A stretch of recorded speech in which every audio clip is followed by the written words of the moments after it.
Hi class, our group's going to be discussing group application project for performance feedback on learning duration by myself, Denise Byers, Michael Zagarian, and Brandy Golder. Our original study consisted of using goal setting and feedback to increase weekly running distance. So we slightly modified it in which we were actually tracking duration. In this replication study protocol, researchers examine and analyze the effectiveness of the intervention and performance feedback and goal setting in weekly running durations. This consisted of long-term and short-term goals. Performance feedback may serve as a positive feedback or verbal praise as positive reinforcement to encourage the likelihood of the participant maintaining and continuing to produce the behavior of running and working towards increasing duration of the ability to run. Positive reinforcement is the addition of reinforcing stimulus following a behavior that makes it more likely that the behavior will be produced again in the future or become strengthened. Obesity is a rising problem in America. Solutions to help reverse this trend have been researched by health organizations and government research funding institutes. One strategy for reducing obesity is to increase behaviors related to physical activity. Implementing behavior change techniques that monitor the duration of behavior and provide reinforcement when certain criteria is met has been shown to be a successful way to increase physical activity. Washington, Bennett, and Gibson conducted a study in 2014 in which the implementation of prize-based contingency management to increase physical activity was recorded. The first and third phases of this intervention was baseline, in which daily prize draws were used as reinforcements contingent upon wearing a Fitbit. The second phase was an intervention phase in which prize draws were contingent upon wearing the Fitbit and meeting minimum step criteria. The result of this study showed significant improvements in participants' behavior. A majority of participants showed an increase in daily step counts contingent upon the reinforcement. When the reinforcement was removed, their step counts declined. In many cases, obesity is established in childhood and maintained in adulthood. It is recommended that kids engage in at least 60 minutes of physical activity every day to help prevent obesity as well as other chronic diseases in adulthood. However, a majority of children do not reach this goal. In an attempt to help with this goal,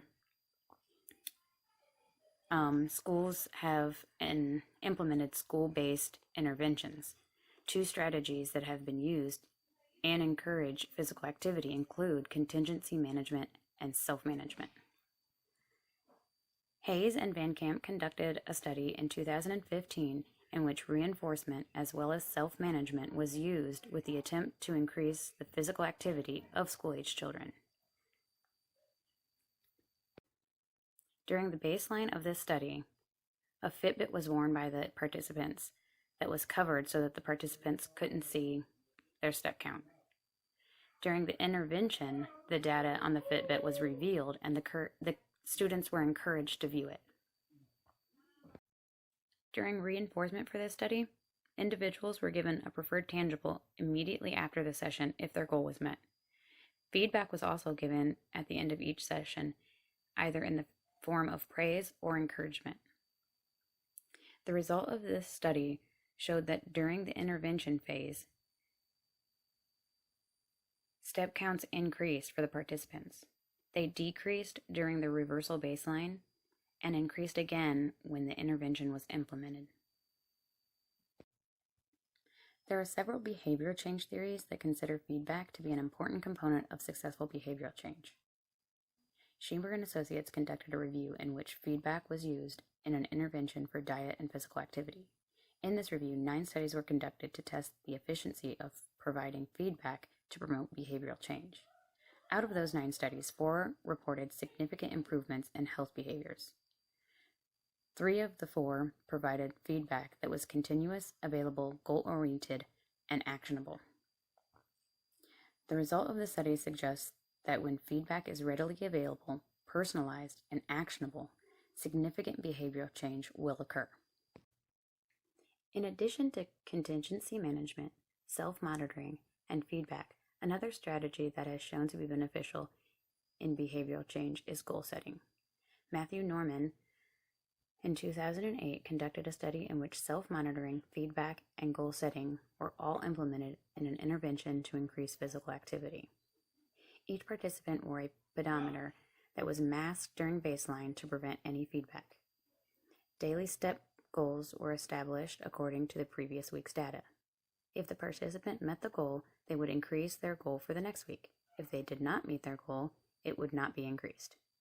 During intervention, the pedometers were unmasked and the participants received a daily email with a praise for accomplishing their goals or encouragement to perform if they did not meet their goal. Visuals were used during the weekly meetings to discuss performance and feedback and received regarding the visuals. Results for the study showed an increase in physical activity during intervention when self-monitoring, goal setting, and feedback were used. When intervention was removed, there was a decrease in performance and an increase again when the intervention was reintroduced. I'm going to be discussing the purpose of the study. Our group was to collaborate and replicate a published study, testing of feedback and goal-setting intervention on increasing running duration, gather further knowledge on replication of a study, identify and troubleshoot variables within our study that may have posed limitations throughout our replication. And this was from the beginning, from when we decided to pick this study to how we were going to make it fit into our daily schedules and predetermined things we had planned, and to further gather, collect, and analyze data. The participants in this study included 3 healthy adults between the ages of 25 and 38. All participants confirmed and agreed that they were healthy enough to run at the minimum of 3 times a week to the maximum 5 times a week.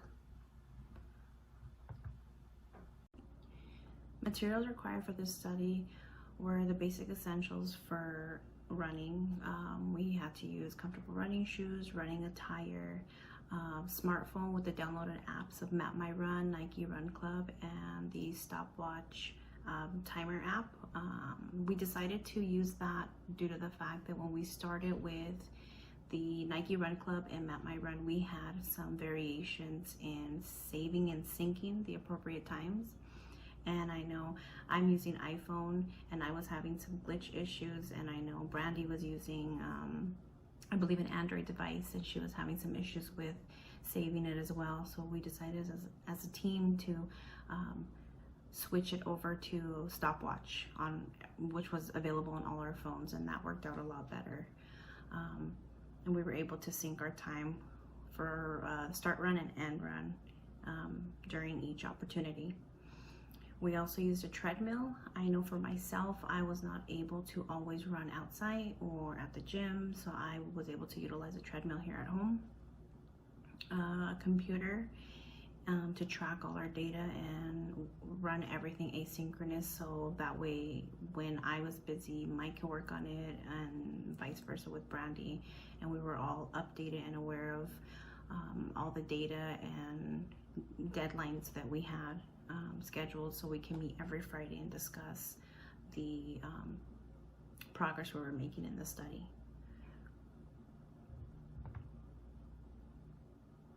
Like I had mentioned before, we obtained the mobile applications.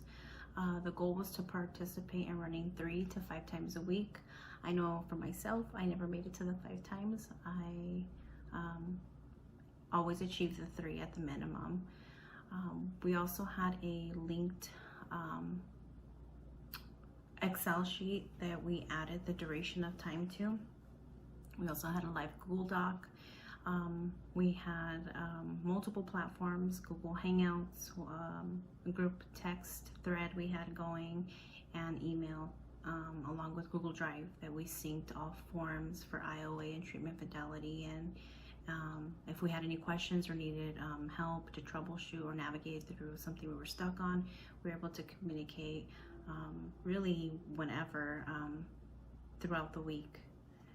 All data collection tools were used to link all participants to have access to, in addition to the checklist, the pre-made questionnaire for verification, and to maintain validity and treatment integrity. Two sources of gathering and collecting data help maintain IOA. Baseline conditions. The baseline conditions for this study consisted of collecting data on runs without setting any short-term or long-term goals for each participant. They also did not receive any feedback during this time. Participants did not begin the intervention period until they demonstrated stable baseline data, which was at least 5 data points. They also did not start the intervention phase until the previous participant showed treatment effect. Intervention condition. Each week, participants set short-term goals, which were to be accomplished the following week. Those goals were the duration they wanted to run per run.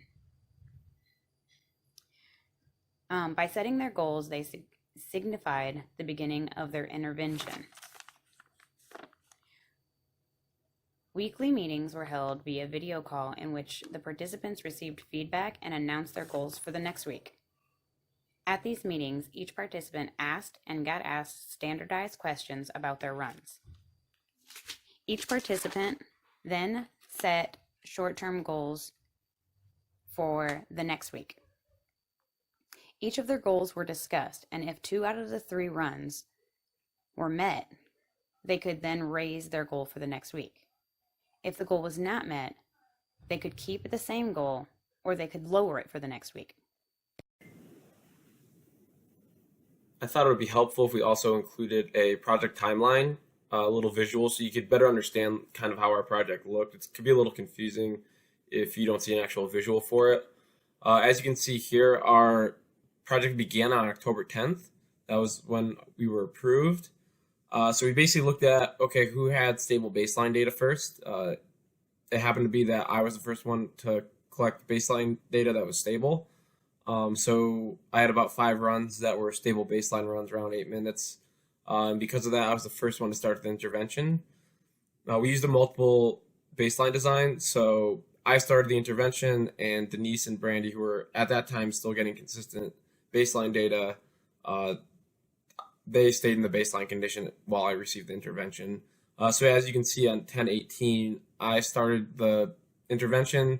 My short-term goal was 9 minutes, and my long-term goal was 20 minutes. So as we were saying before, the short-term goal and the long-term goal signified the beginning of the intervention. So up to this point, I haven't received any sort of questionnaire or feedback intervention or anything. I'm just saying, hey, here's my short-term and long-term goals. And then you can see a few days later on the 25th, I had my actual meeting with the questionnaire we described. Obviously, up until this point, everyone is still in baseline. As you can see, I'm the only one to receive that meeting. And then on 10/28, Denise begins her intervention by stating her short-term goal, which is 11 minutes for the following week, and her long-term goal of 15 minutes. So now at this point, Denise has seen that I show treatment effects for my condition, and we start her in the intervention condition. And she's by her stating her short-term and long-term goals. And then a few days later, you can see we both get the actual feedback meeting where we're receiving the questionnaire and the feedback from each other.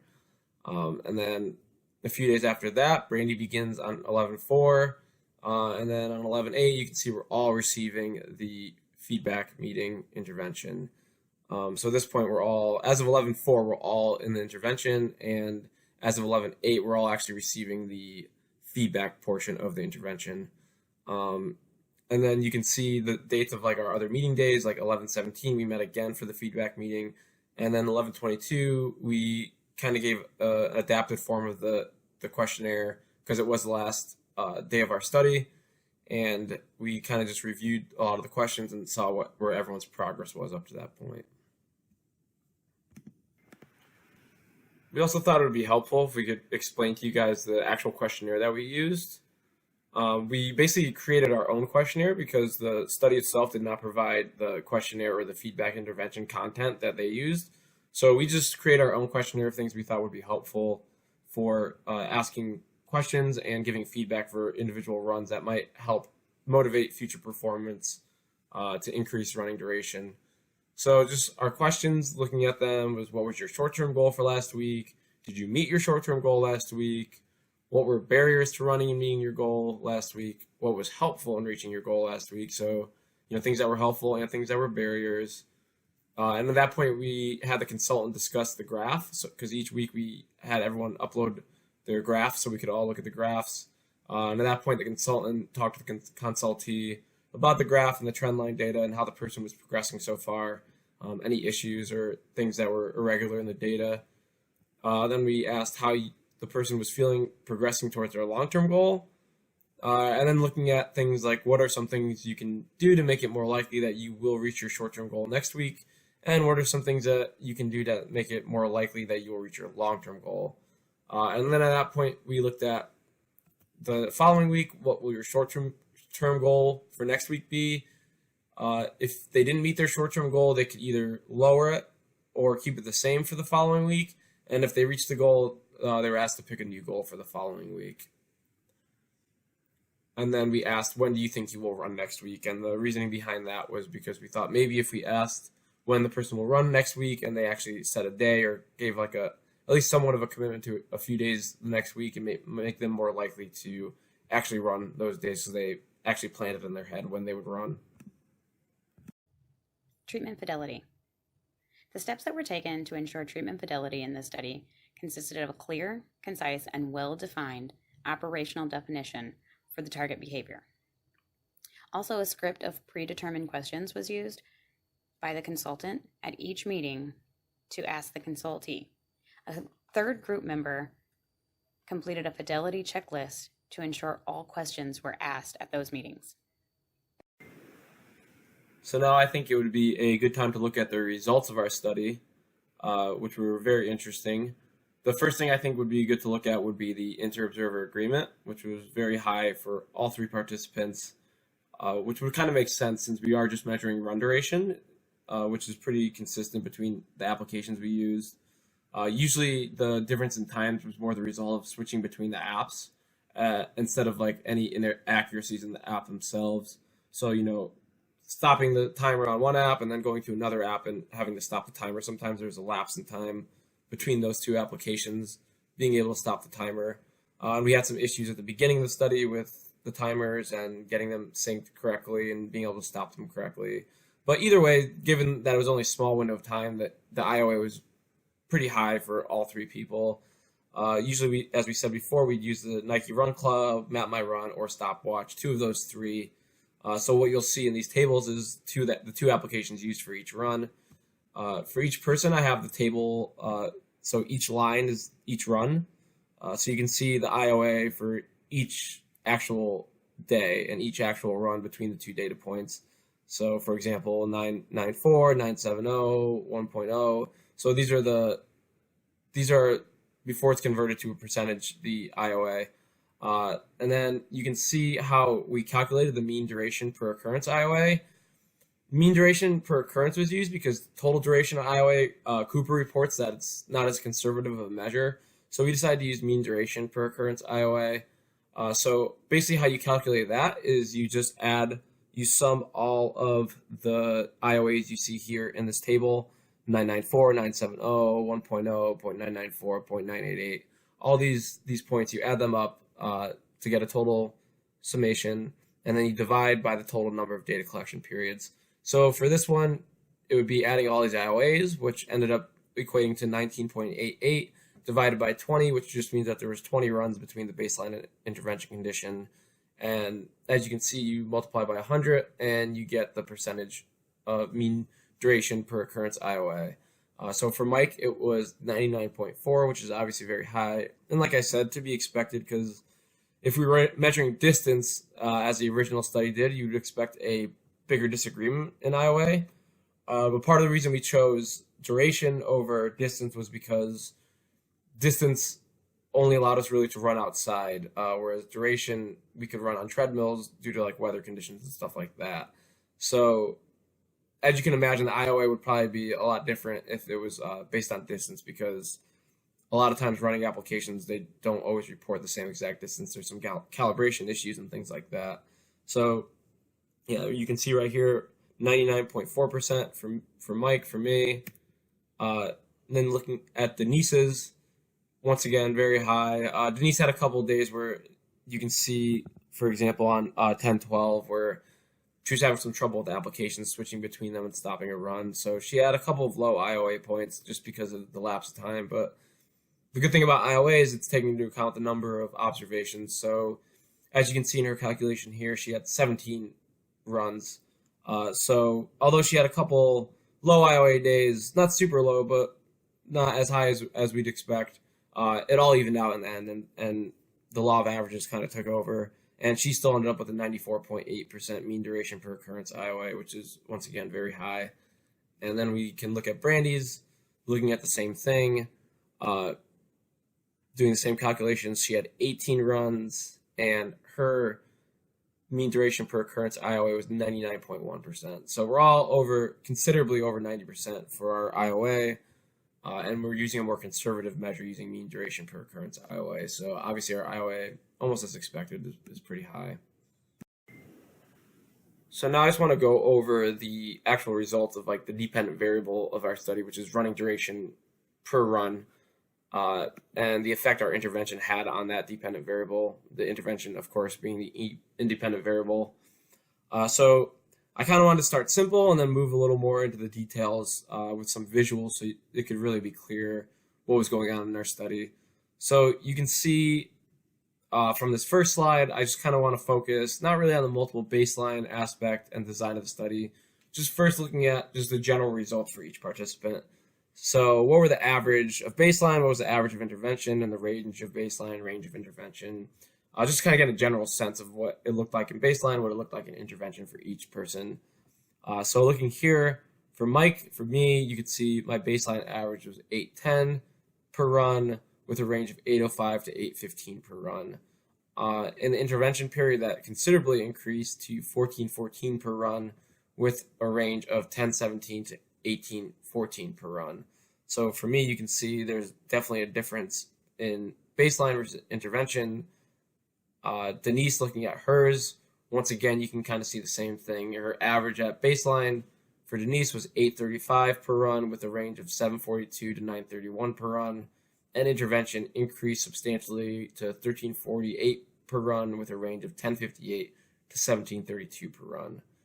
And then looking last at Brandy's, we have a baseline average of 716 with a range of 623 to 740 per run.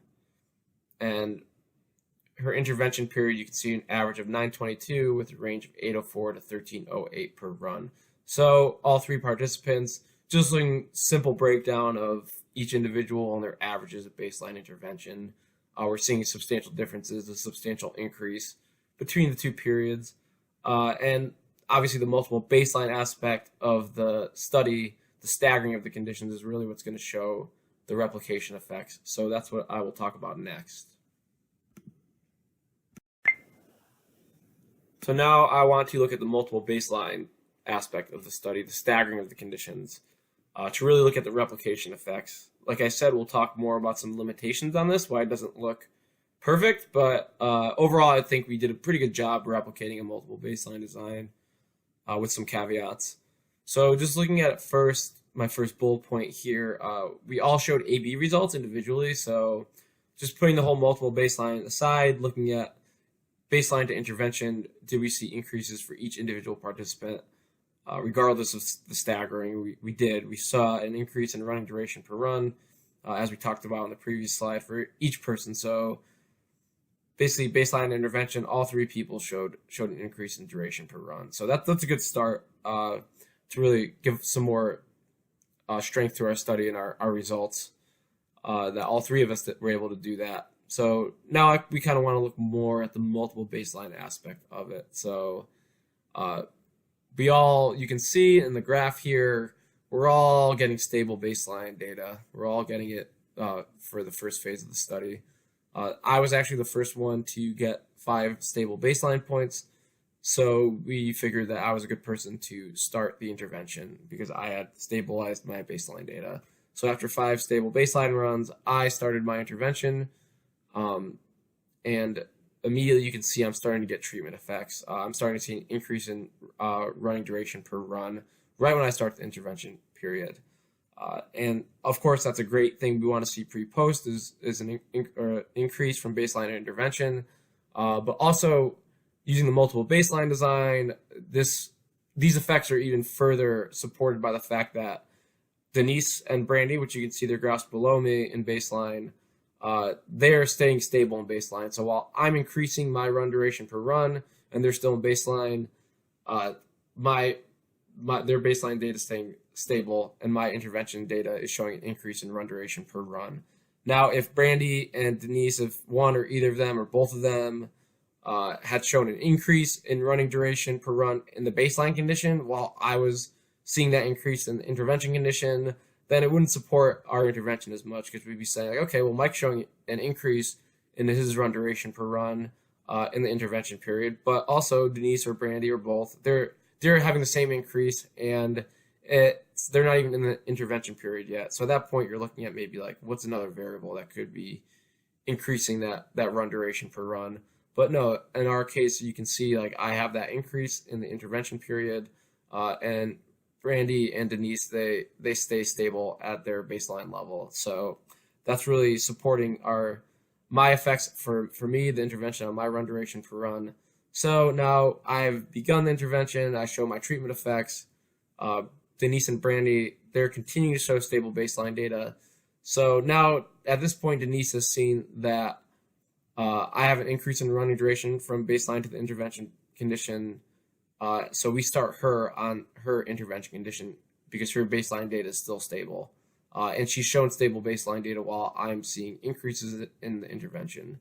So at this point, we start Denise on the intervention period, and she shows an increase in running duration per run.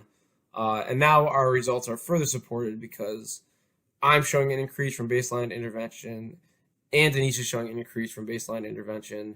And throughout all of this, which is very important, Brandy's baseline data is staying the same.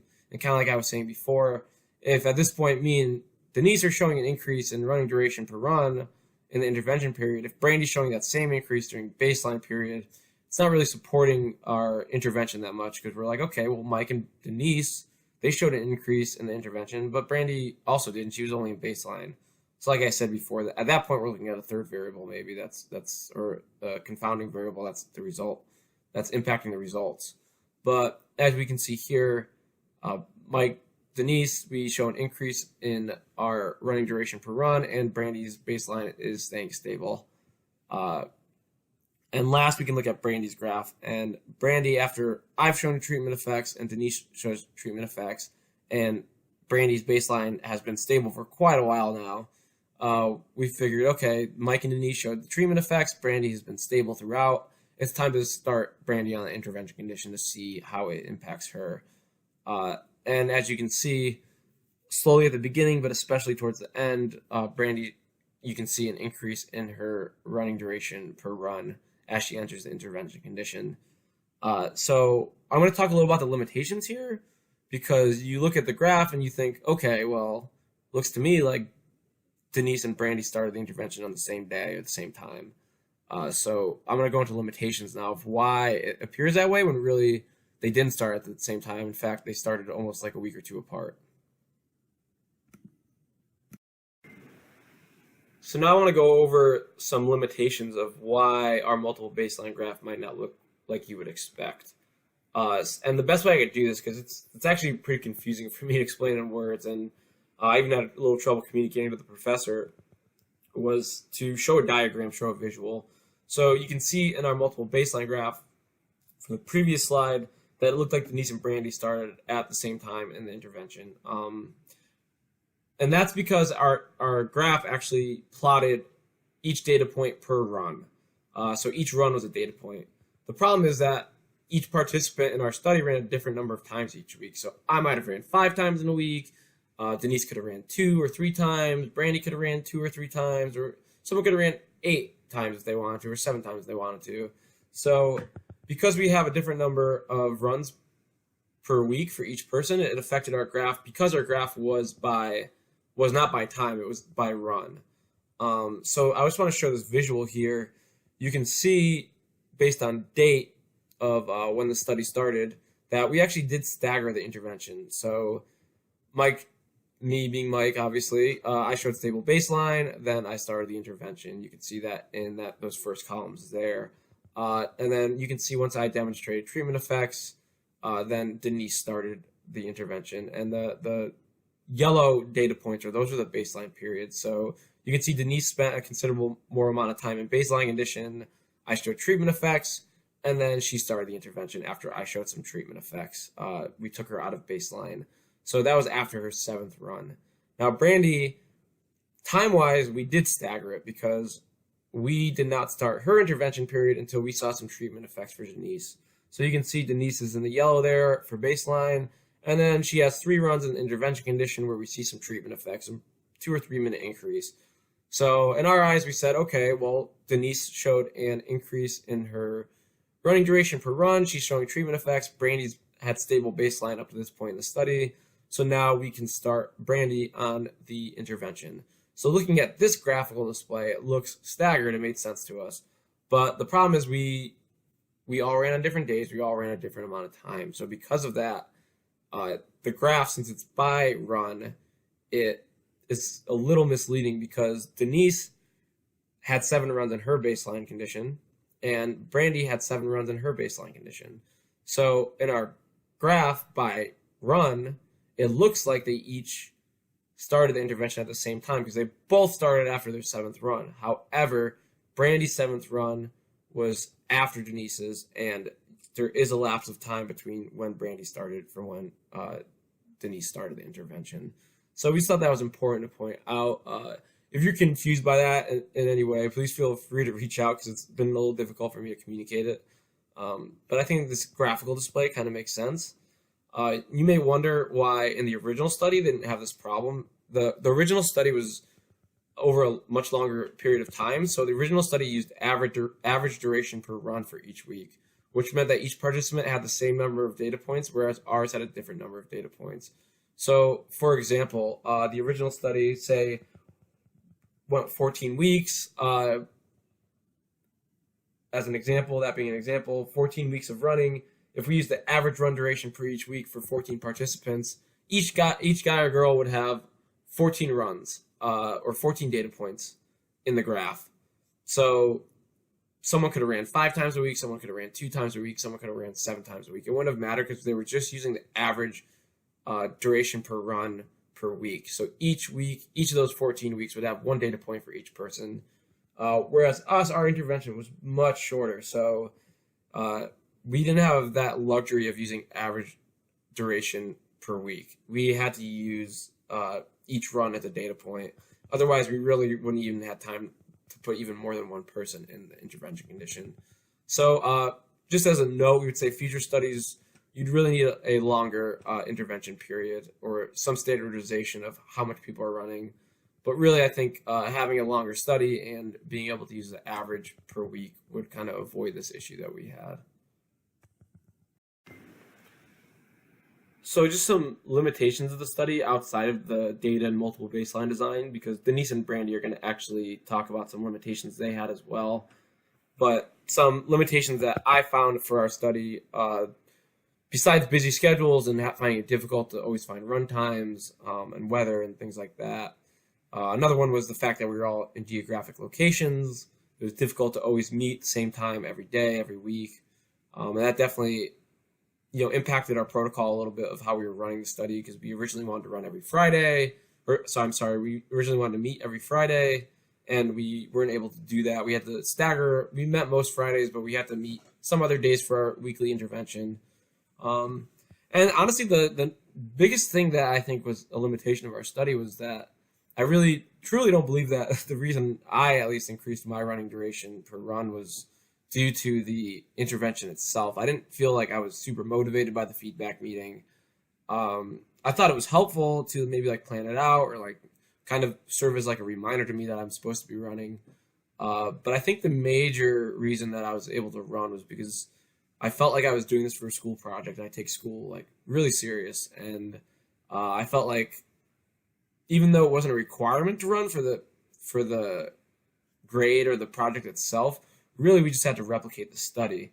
But just because it was, a running project and we wanted to, really try to replicate it and really try to do it correctly, I felt an obligation to run and try to increase my duration. It kind of motivated me to really want to show those treatment effects, maybe work a little harder, even if it wasn't always conscious. So I think having this as part of a class is just a major